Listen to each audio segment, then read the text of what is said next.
What's up guys, it's Chachi Power here to do a review for CollectionDX. What we got with us today is the Brave Gokin 14 Mobile Police AV-98 Ingram 1, 2, and 3.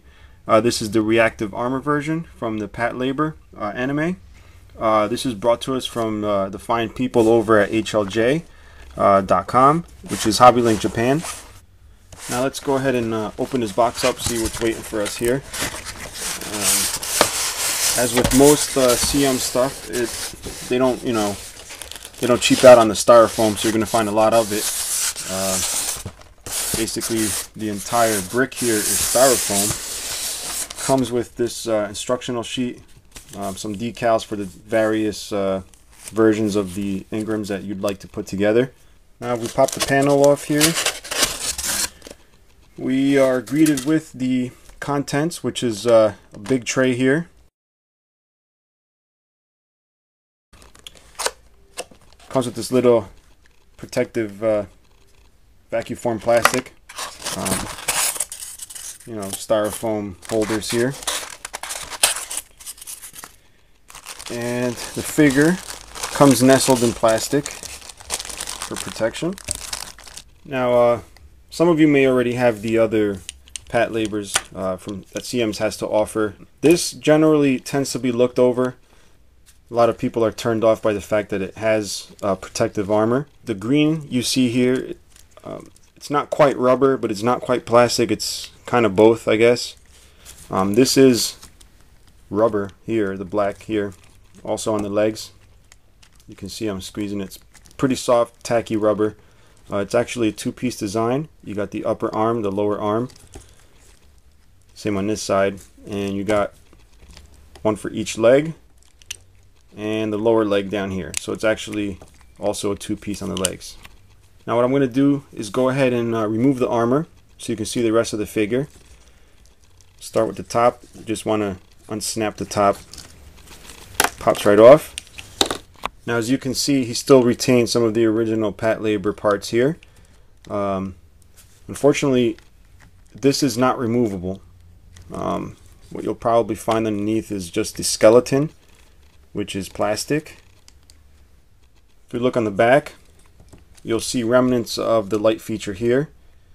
There's actually a cover, just like the battery one would have, which is this piece right here, which is just like the original that has the light up feature, except this obviously does not have a light up feature, but it still has this back here where the flat battery would go. There's no on and off switch. This figure is pretty much the original, just has the reactive armor, but in any case we're going to go over all the little bits and pieces this comes with. This up here normally has these like little red lights. These do not open to reveal anything, which doesn't matter since this is always going to be on there anyway. You can open the chest here to reveal the cockpit. The reason for the cockpit is because it has little drivers here. There's 3 different ones of various weight and stature. If you guys have dealt with the Patlabors before, you'll know that these little guys are kind of hard to get in. So what I'm going to do is grab the skinny guy. I don't want to use a small guy because it's difficult too. And basically just put him in head first. I don't know if you guys can see that clearly.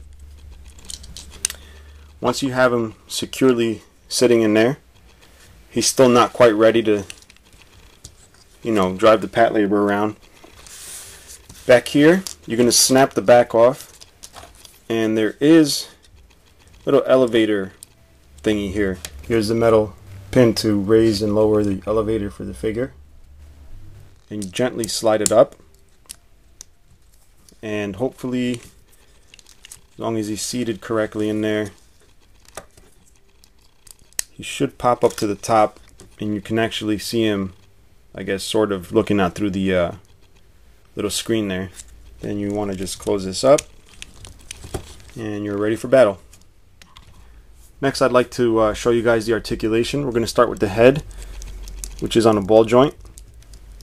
Now, if you guys have played with these enough, you'll know if you start pulling on the ears, they come apart because the heads are, they're multi-pieces of very tiny plastic. If we remove the head, which pops off rather easily, you'll see the ball joint, which moves up and down. It's got limited movement when the head is on. You can look around, up and down. Next is the shoulders. It's rather limited with the armor on, even though this moves out of the way. Usually when you try and move the arm, it's just going to pop the armor out, but you know, as long as you squeeze the armor together, you're able to move the arm pretty good amount. But like I said, it's pretty limited with the rubber. And you can extend the arms out. As you'll see, the rubber is also limiting the movement there, because it's actually the shoulder's molded to it. So, but I mean, it still goes out fine. Then we got the elbow. There's no ratchets on here. Next, we'll take a look at the waist. You know, for the purpose of showing you the articulation, I'm going to remove this since it's going to be popping off. The waist, very, very limited. Can't get too much movement. That's about it right there. We get down to the hips. You can kind of see the skeleton there. It's on a ball joint right there. There's no ratchets. Like I said, it's on a ball joint. We get down to the knees. There is a ratchet here. You can see that both sides, obviously. Now the ankle's pretty cool. There's pistons, which you can see there. Side to side movement. Little movement here like that, but nothing crazy. The foot is a two-piece design, so the heel and the toes are, you know, movable separately. It's got this cover here, which has a very slight movement. The legs swivel side to side just a tad. Overall, it's pretty limited. I mean, you'd be pretty limited too in your articulation if you had to wear big rubber armor. So now, as some of you may know, there is a hidden compartment here on the leg, which is where he stows his gun. Now when you open it, the pistol slides up. See that? This robot actually has an extendable arm.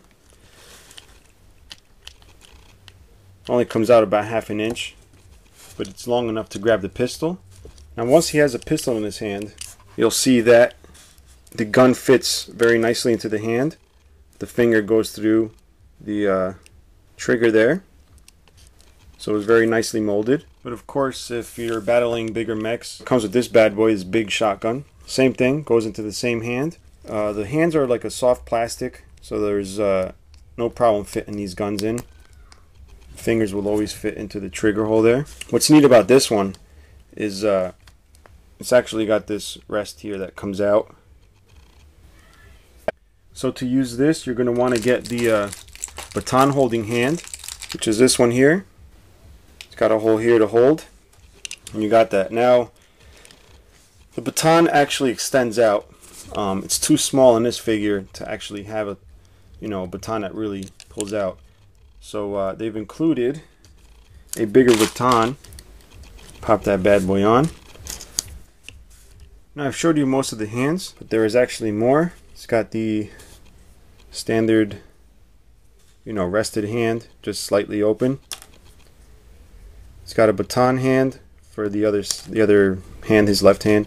Has this hand here that's open, kind of grasping, and another rested hand here. Now I mentioned the decals before. It comes with these, I guess they're license plates for the Patlabor. I've already snapped the one in front. It's actually a very small piece. It comes with 6 of these license plate pieces. You're going to need 2 for every version of the robot, 1, 2, and 3. So it's pretty cool. You can change in between all 3. One goes in the front here, which I've already snapped in. The other one goes in the back. And then what you would do next is peel off one of these license plate stickers and stick them on the front and the back. It also comes with this decal, which says Alphonse. It also has these other decals with the numbers basically these numbers would go right on the arm here. If you've got a keen eye, you've probably noticed he's missing his antennas up here. Now, there's a little notch, but it does not snap in. It kind of just lays there.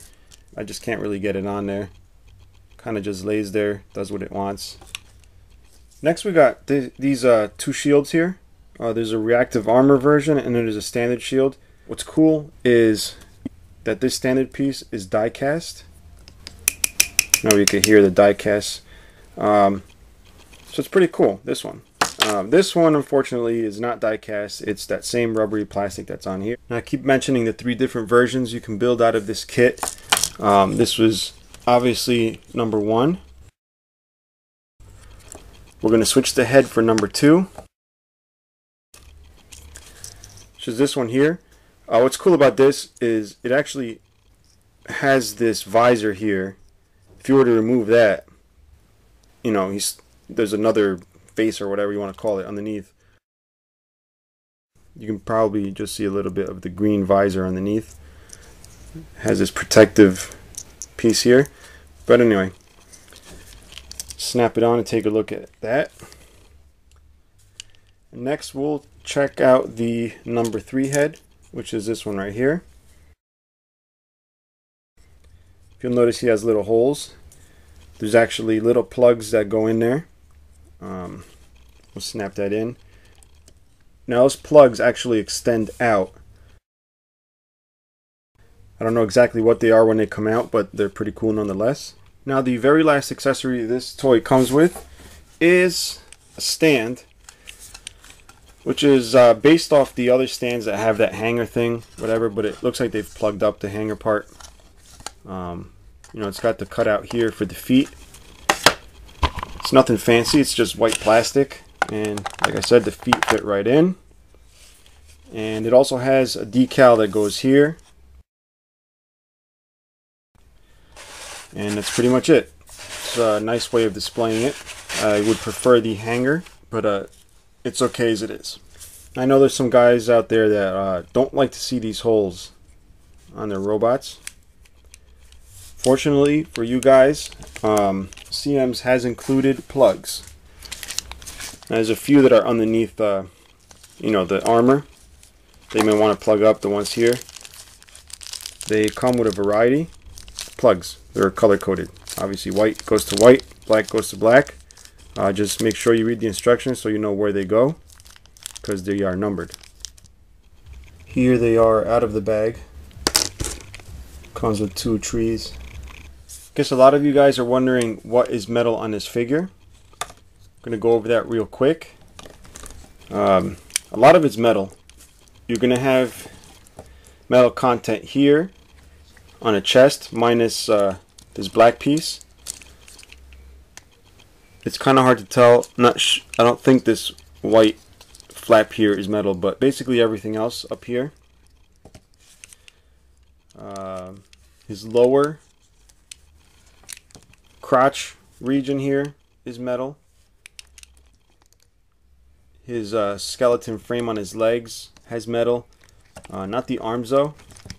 I don't even think the lower arms are metal. It's kind of hard to get at, but I think only the internal legs are. Now everything here on the leg is metal. Everything. Except the back of the feet are plastic. Underneath the feet you have plastic inserts here that are nicely detailed. But the foot, this guard here, the entire leg, even this hinged leg piece here, this is die cast. So it's a pretty good weight for its size. It's not the biggest robot, but it is heavier than a lot of other robots that are a bit taller. So what's the cost on this guy? Well, originally he was released for 140 bucks, somewhere around there. But right now you can pick this guy up from the people that provided this figure for the review. That would be HLJ.com, Hobby Link Japan. They got them on sale at a really good price. You don't want to miss out on that. They also got the other Ingrams on sale, and as well as a bunch of other stuff. Their customer service is great.